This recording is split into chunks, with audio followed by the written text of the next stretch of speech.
அஸ்ஸலாமு அலைக்கும் வரஹ்மத்துல்லாஹி வபரகாத்துஹு. அன்பிற்கும் மதிப்பிற்கும் உரிய எனது அன்பார்ந்த உறவுகளே, மிக வேதனைக்குரியவனாகவும் கவலைக்குரியவனாகவும் இந்த வீடியோவை பதிவிட ஆயத்தமாக இருக்கிறேன். எமது இலங்கை நாட்டிலே நாம் சவால் கொண்ட மிகப்பெரிய பயங்கரமான அனர்த்தம் தான். நான் உங்களுக்கு தெரியும், நான் ஆரம்பத்திலே நான் உங்களுக்கு சொன்னேன், இஸ்லாமிக் யூடியூப் சேனலுடைய அந்த ஆரம்பத்திலே சொன்னேன், நான் எடுத்துக்கொண்ட இந்த டாபிக், அதாவது நான் சேர்ந்த விடயங்கள், நான் போட்டிருந்த வீடியோக்கள் எல்லாம் உங்களுக்கு தெரியும். நான் எதை நான் சொல்லுவேன் என்று உங்களுக்கு தெரியும். மக்கள் ஒற்றுமை தான் நான் சொல்லுவேன். வாழப்போகின்ற காலம் கால வாழ்க்கை என்று நான் சொல்லுவேன். அந்த வாழ்க்கையில் தான் நாங்கள் அனைவர்களும் ஒற்றுமையாகவும் சந்தோஷமாகவும் வாழ வேண்டும் என்றும் சொல்லுவேன். உலகத்துடைய வாழ்க்கை எடுத்துக்கொண்டால் அது ஜீரோ. இந்த நேரத்திலே என்ன நடைபெறும் என்பது தெரியாது. உறங்கிக் கொண்டிருந்தார்கள் இரவிலே. அவர்கள் கனவில் கூட நினைத்திருப்பார்களா, நாங்கள் அனைவரும் நாளைக்கு விடியமாட்டோம் என்பதை? எழுந்து எவ்வளவு காரியங்களை அவர்கள் செய்ய நாடு இருப்பார்கள் சகோதரர்களே. அப்படியே நிரந்தர தூக்கமாக மண்ணிலே புதையுண்டு விட்டார்கள்.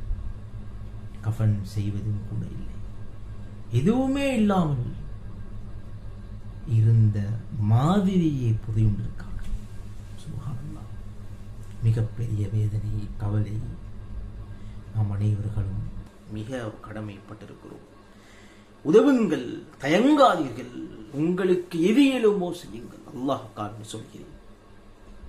பணத்தின் மூலமாக ஏதாவது உங்களுக்கு எது வேணுமானாலும் அந்த மக்களுக்கு உதவுங்கள்.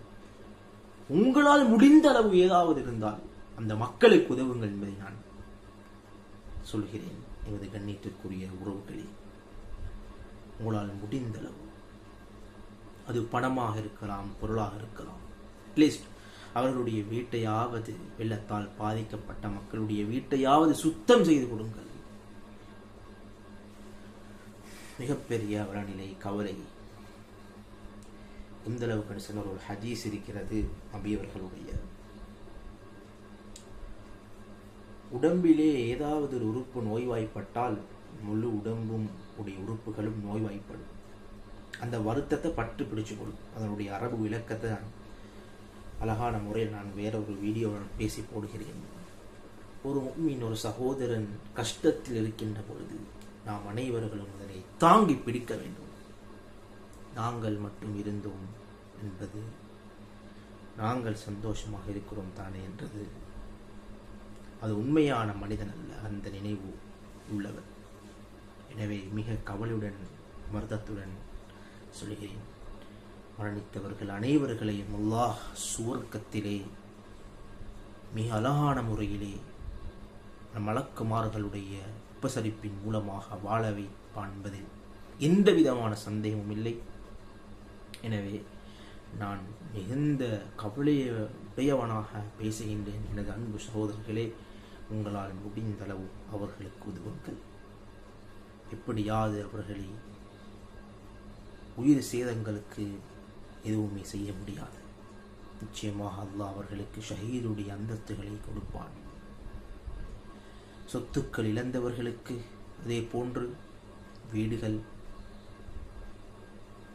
இழந்தவர்களுக்கு நாங்கள் திரும்பவும் அவர்களை கட்டியிருப்போம், அவர்களுடைய வாழ்வாதாரத்தை மறுசீரமைப்போம் என்ற உறுதியான நோக்கத்தை கடைபிடிக்குமாறு கேட்டுக்கொள்கிறேன்.